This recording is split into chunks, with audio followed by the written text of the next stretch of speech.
नमस्ते साथियों। आज मैं आपको नेट का पेपर जो कि सेट ए है और जो सामान्य पेपर होता है सबके लिए अनिवार्य होता है, वो पेपर मैं आप लोगों को हल सहित समझाऊंगा।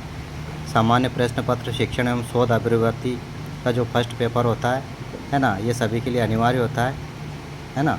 और ये पेपर आपका हिंदी का है और ये अनिवार्य वाला पेपर है ना। सेट ए है, सन 2026 का है, ये आप देख सकते हैं। और अगले पेज पर अपन चलेंगे। इसमें एक रफ पेज होता है और अपन आते हैं मूल क्वेश्चन आंसर्स पर। देखिए, एक तरफ इंग्लिश वर्ज़न है और एक तरफ हिंदी वर्ज़न। तो हम लोग हिंदी वर्ज़न देखेंगे। और हिंदी वर्ज़न क्यों देखेंगे? क्योंकि हम हिंदुस्तान के निवासी हैं और मातृभाषा हमारी हिंदी है, इसलिए हम हिंदी वर्ज़न देखेंगे। प्रश्न नंबर फर्स्ट देखिए, निम्नलिखित कौन से अध्यापन स्तर के लिए कक्षा का वातावरण खुला और स्वतंत्र होना चाहिए? तो इसमें चिंतनशील स्तर होता है। पारंपरिक क्वेश्चन नंबर 2, पारंपरिक शिक्षा का प्राथमिक उद्देश्य क्या है? तो शिक्षक केंद्रित शिक्षा। इसी प्रकार से हम अगला क्वेश्चन यानी कि तीसरे नंबर का देखेंगे। पियाजे के बौद्धिक विकास के सिद्धांत के अनुसार बच्चे नई संकल्पना या नया ज्ञान समझने के लिए अपने पुराने ज्ञान की मदद लेते हैं। यह है आत्मसातीकरण, है ना। और इसी के साथ हम अगले पेज पे चलेंगे। तो साथियों, आप नेट का ये जो पेपर मैं बता रहा हूँ आप लोगों को, इसको आप अध्ययन कर सकते हैं। ये वन इधर देखेंगे हम कि इंग्लिश वर्जन, इधर हिंदी वर्जन। क्वेश्चन नंबर 4, निम्नलिखित में से कौन सा दृष्टिकोण मूल्यांकन के लिए सबसे अधिक महत्वपूर्ण होता है? तो सतत एवं व्यापक मूल्यांकन। इसी प्रकार क्वेश्चन नंबर 5 देखिएगा। विकलांग व्यक्तियों के अधिकार अधिनियम 2016, दिव्यांगजन अधिकार अधिनियम 2016 किस अधिनियम को पुनर्स्थापित करता है? तो विकलांग व्यक्ति अधिनियम 1995। क्वेश्चन नंबर 6 देखेंगे हम। निम्नलिखित में से गलत युग्म का चयन कीजिएगा। तो इसमें गलत वाला है आपका, जब सामाजिक स्थिति या घटनाओं, संरचना या प्रणाली का विशद अध्ययन करना होता है तो व्यवहारिक अनुसंधान होता है। इसी प्रकार से हम अगला क्वेश्चन देखेंगे जो कि 7वें नंबर का है। निम्नलिखित में से असत्य कथन का चयन कीजिए। सामाजिक अनुसंधान के प्रत्यक्षवाद का अर्थ है सामाजिक घटनाओं का अध्ययन, तर्क और धार्मिक सिद्धांतों के आधार पर किया जाना। इसी प्रकार से हम अगला क्वेश्चन देखेंगे। अगला क्वेश्चन आप लोगों का 8 नंबर का है ना। आधुनिक भाषा संघ पद्धति एवं अमेरिकी मनोवैज्ञानिक संघ पद्धति किससे संबंध रखती है? तो इसका क्वेश्चन का आंसर आ जाएगा डी, उद्धरण या संदर्भ लेखन के तरीके से। इसी प्रकार से हम अगला क्वेश्चन देखेंगे। ये एक साइड इसका इंग्लिश वर्जन चल रहा है, एक साइड इसका हिंदी वर्जन चल रहा है। क्वेश्चन नंबर 9, निम्नलिखित में से कौन से शोध प्रतिवेदन लेखन के समय प्रमुख आने वाली चुनौतियां हैं? तो इसको हम देख सकते हैं। इसमें आएगा बी 1 2 3 5, है ना। क्वेश्चन नंबर 10 का देखेंगे हम। सामाजिक अनुसंधान में निम्नलिखित चरणों शोध प्रक्रिया के सही क्रम का चयन कीजिएगा। तो इसमें शोध क्रम आ जाएगा आपका ए 6 4 7 1 2 8 3 5, इस प्रकार से। नेक्स्ट देखेंगे हम। तो ये आपका पैराग्राफ राइटिंग है, जिसको आप देख सकते हैं, पढ़ सकते हैं। उच्चतर शिक्षा मनुष्य और साथ ही सामाजिक कल्याण के विकास में अति आवश्यक भूमिका निभाती है। जैसा कि हमारे संविधान में भारत को एक लोकतांत्रिक, महत्वपूर्ण, न्यायपूर्ण, सामाजिक रूप से सचेत, संस्कारिक और मानवीय राष्ट्र जहां सभी के लिए न्याय, स्वतंत्रता, समानता और भाईचारे का भाव हो, एक ऐसे राष्ट्र के रूप में विकसित करने की परिकल्पना की गई है। एक राष्ट्र के आर्थिक विकास और आजीविका को स्थायित्व देने में भी उच्चतर शिक्षा महत्वपूर्ण योगदान देती है। जैसे जैसे भारत ज्ञान आधारित अर्थव्यवस्था और समाज की ओर बढ़ता जा रहा है, वैसे वैसे अधिक भारतीय युवा उच्च शिक्षा की ओर आगे बढ़ेंगे। 21वीं सदी की आवश्यकताओं को देखते हुए गुणवत्तापूर्ण उच्चतर शिक्षा का जरूरी उद्देश्य अच्छे, चिंतनशील, बहुमुखी प्रतिभा का वाले रचनात्मक व्यक्तियों का विकास करना होना चाहिए। यह एक व्यक्ति को एक या एक से अधिक विशिष्ट क्षेत्रों में गहन स्तर पर अध्ययन करने में सक्षम बनाती है और साथ ही चरित्र, नैतिक, संवैधानिक मूल्यों, बौद्धिक जिज्ञासा, वैज्ञानिक स्वभाव, रचनात्मकता, सेवा की भावना और विज्ञान, सामाजिक विज्ञान, कला, मानवीय की भाषा और भाषा के साथ ही व्यावसायिक तकनीकी और व्यावसायिक विषयों और सहित विभिन्न विषयों में 21वीं सदी की क्षमताओं को विकसित करती है। व्यक्तियों के समग्र विकास के उद्देश्य के लिए यह आवश्यक है कि पूर्व विद्यालय में से उच्चतर शिक्षा तक सीखने के प्रत्येक चरण में कौशल और मूल्यांकन एक निर्धारित सेट शामिल किया जाएगा। सामाजिक स्तर पर उच्चतर शिक्षा का उद्देश्य राष्ट्र को प्रबुद्ध, सामाजिक रूप से जागरूक, जानकार और सक्षम बनाना है, जो अपने नागरिकों का उत्थान कर सके।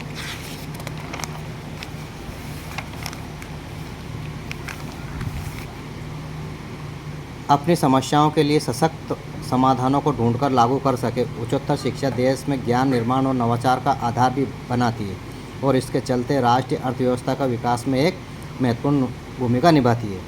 तो ये आपका पैराग्राफ हो गया। इसमें से हम क्वेश्चन आंसर हल करेंगे। क्वेश्चन 11 है इसका, उच्चतर शिक्षा का मुख्य उद्देश्य नहीं है आपदा प्रबंधन। 12 का देखेंगे हम, क्वेश्चन नंबर 12 का आंसर, उच्चतर शिक्षा की और युवाओं की आकर्षित करने के लिए आवश्यक है ज्ञान आधारित अर्थव्यवस्था का विकास। 13, निम्नलिखित में से कौन सा कथन असत्य है? तो उच्चतर शिक्षा का उद्देश्य बौद्धिक विकास है, आजीविका प्रदान करना नहीं। इसी के साथ देखेंगे हम अगला क्वेश्चन।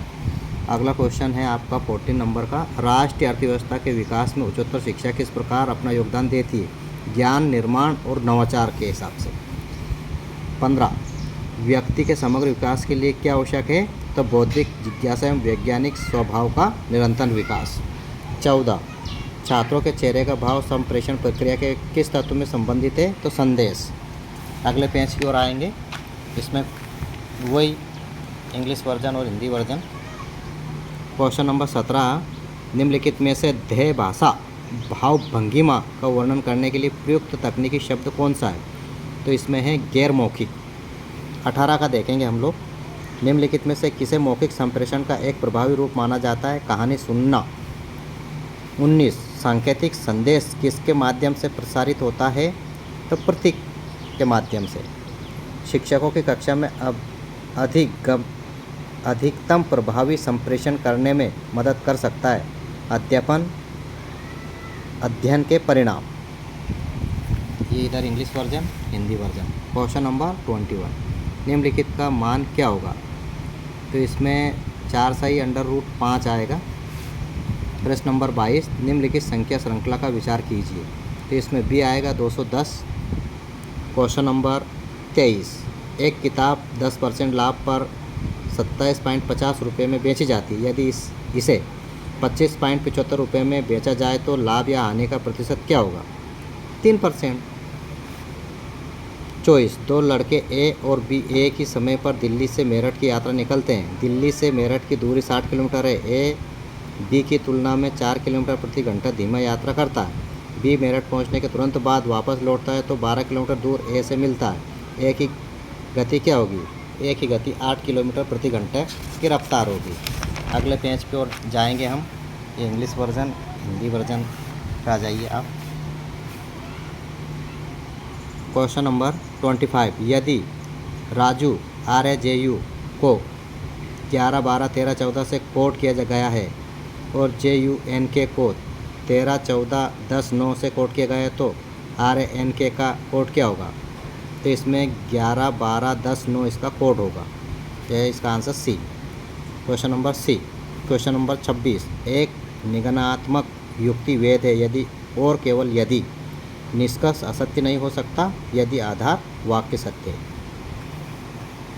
क्वेश्चन नंबर 27, दिए गए वेन रेखाचित्र द्वारा निम्नलिखित में से कौन सी निष्पक्ष न्याय वाक्य की अवस्था और आकृतिक दर्शाई गई है? तो इसका ए आ जाएगा, इसका आंसर ए आएगा। नेक्स्ट देखेंगे हम लोग, ये इंग्लिश वर्जन, ये हिंदी वर्जन। तो साथियों, मैंने इस पेपर को हल करते समय आप लोगों को टाइम ज़्यादा बर्बाद नहीं किया है ना? और मैं फटाफट आप लोगों को क्वेश्चन और आंसर्स बता रहा हूँ। क्वेश्चन और आंसर ओनली। भाषा का निम्नलिखित में से कौन सा उपयोग निर्देशात्मक कार्य को संदर्भित करता है? तो ए, खिड़की बंद कर दो। निम्नलिखित में से कौन सा अनुमान प्रमाण का आवश्यक घटक नहीं है? प्रत्यक्ष। क्वेश्चन नंबर 30, देवदत्त जो जीवित है वह घर में नहीं है। इसके घर में न होने से यह अनुमान लगाया जाता है कि वह घर के बाहर कहीं है। उपयुक्त उदाहरण किस प्रकार को दर्शाता है? अर्थापत्ति को। 31 निम्नलिखित में से कौन सा समग्र और प्रतिदर्श के बीच का अंतर परिभाषित कर रहा है? प्रतिदर्श समग्र का एक उपसमूह है। 32 निम्नलिखित में से कौन सी आंकड़ों के वर्गीकरण की विधियां हैं? तो इसका ए आ जाएगा आंसर, संख्यात्मक, श्रेणीबद्ध और क्रमिक। तो इस प्रकार से हम लोगों ने क्वेश्चन 32 कर लिया है। अब क्वेश्चन नंबर 33 देखेंगे। ये इंग्लिश वर्जन, ये हिंदी वर्जन। नामांकित माप को निम्नलिखित में से किस उदाहरण से बेहतर समझा जा सकता है? इसका बी आएगा, लिंग वर्गीकरण जैसे पुरुष और महिला। क्वेश्चन नंबर 34 y का x पर प्रतिगमन समीकरण क्या होगा? तो y = a + bx। Question number 35 परिकल्पना के परीक्षण में प्रथम प्रकार की त्रुटि क्या दर्शाती है? तो इसका आंसर ए हो जाएगा, शून्य परिकल्पना अस्वीकार हो जाने की संभावना जबकि वह सत्य हो। इस प्रकार से हम आ जाएंगे अब क्वेश्चन नंबर 36 पर। वाईफाई इसका एक उदाहरण है। तो ये काय का है? वायरलेस LAN टेक्नोलॉजी का उदाहरण है। ये इंग्लिश वर्जन देख सकते हैं आप, और ये इधर हिंदी वर्जन। क्वेश्चन नंबर 37 जब एक फाइल को सर्वर से कंप्यूटर में स्थानांतरित किया जाता है तो उसे कहा जाता है, क्या कहा जाता है उसे? फाइल डाउनलोड करना। क्वेश्चन नंबर 38 अनुत्तरदायी प्रोग्राम को बंद करने के लिए उपयोग किए जाने वाला विंडोज यूटिलिटी प्रोग्राम है टास्क मैनेजर।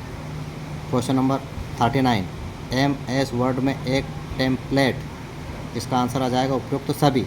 उपयुक्त सभी में आप देख सकते हैं, किसी विशेष प्रकार के दस्तावेजों के लिए एक बुनियादी संरचना प्रदान करना, एक जटिल कार्य को पूरा करने के लिए आवश्यक चरणों के माध्यम से एक उपयोगकर्ता को मार्गदर्शन करता है, आदेशों की एक श्रृंखला समूहित करता है ताकि वे एक ही आदेश के रूप में चल सके।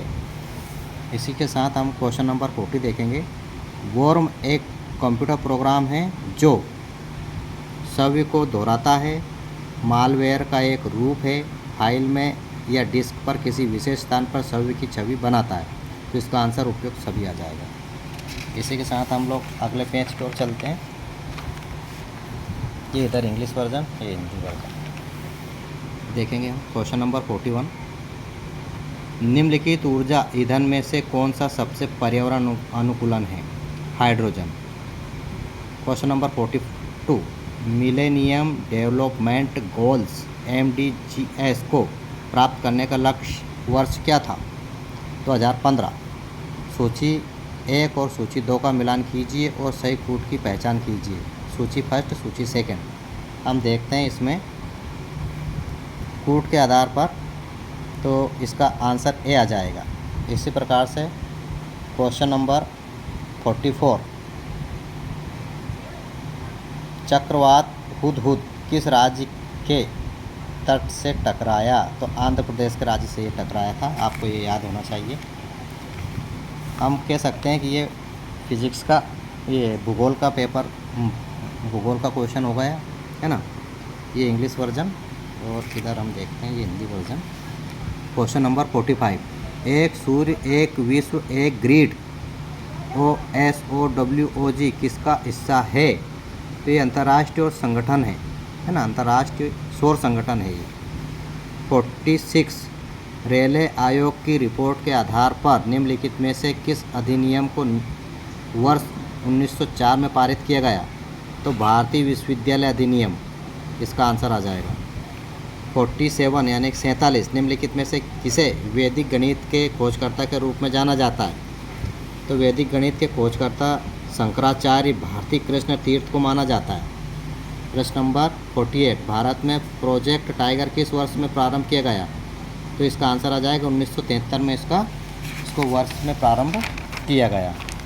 और क्वेश्चन नंबर 49 पाएंगे, ये इंग्लिश वर्जन है, आप देख सकते हैं, और ये आपका हिंदी वर्जन 49। राष्ट्रीय चिकित्सा आयोग निम्नलिखित में से किस तिथि को अस्तित्व में आया? तो इसका आंसर आ जाएगा डी 25 सितंबर 2020। और आपका जो लास्ट क्वेश्चन है ये देखेंगे हम।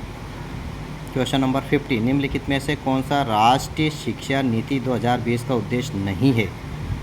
तो इसका आंसर देखिएगा आप लोग, इसका आंसर आ जाएगा चौथा, भारत में विद्यालयीन शिक्षा संस्थानों को अनुदान देने एवं निगरानी हेतु विद्यालयीन अनुदान आयोग की स्थापना करना। तो इस प्रकार से आप देख सकते हैं कि हमने ये नेट का पेपर सॉल्व करा और ये लास्ट का पेज है। ये वापस हम फर्स्ट पे आ जाएंगे, है ना। ये देख सकते हैं आप। तो मैं सभी छात्रों से आशा करता हूँ कि आप लोगों को पेपर समझ में आया होगा, है ना। और इसी के साथ मैं ये अपेक्षा भी करता हूँ कि आप लोग ज़्यादा से ज़्यादा इसको शेयर करें, सब्सक्राइब करें और बच्चों को इसका लाभ मिले, ताकि बच्चे पढ़ाई में अग्रसर हो। और इसका लाभ लेने के लिए आप लोग अन्य बच्चों को, छात्रों को इसको सेंड करें और मेरे चैनल को लाइक करें, सब्सक्राइब करें। इसी के साथ जय हिंद।